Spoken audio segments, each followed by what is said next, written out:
Farm Fresh Foxes and PLDT high-speed hitters maghaharap na sa PVL 2nd All-Filipino Conference 2023. Pero bago natin pag-usapan yan, please consider subscribing to my channel and hit the notification bell to be notified whenever I post a new video. Para sa ating second game on a Tuesday triple header in preliminary round, Farm Fresh Foxes and PLDT high-speed hitters will face each other on this day, October 24, 2023.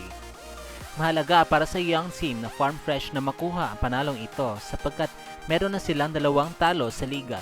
At sa huli nga nilang laban against Chocomocho Flying Titans ay hindi nga sila nakaporma dahil na-sweep lamang sila at hindi man lang umabot sa 20-point mark ang kanilang scores 25-18, 25-13, and 25-17 na kung saan naging player of the game si Cherry Bomb CC Rondina na nakapuntos ng 21 points with 17 attacks, 3 blocks, and 1 ace. Samantala, ito naman PLDT high-speed hitters ay kasalukuyang merong 1-1 win-loss record. Nakakasungkit lang ng kanilang unang panalo against Akari noong October 19, 2023 wherein tinapos lang din nila ang game in straight sets 25-16, 25-16, and 25-23.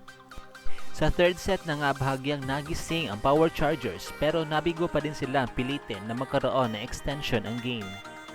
Hinirang na player of the game sa matchup na yon si Del Palomata who garnered 13 points with 10 attacks, 2 blocks, and 1 ace.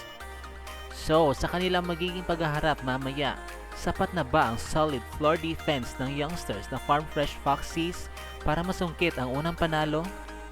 Or gugulangan lang ng veterans ng PLDT high-speed hitters ang mga bagets at ipagpapatuloy ang winning streak? Kaya abangan ang kanilang matchup mamaya na po yan around 4 p.m.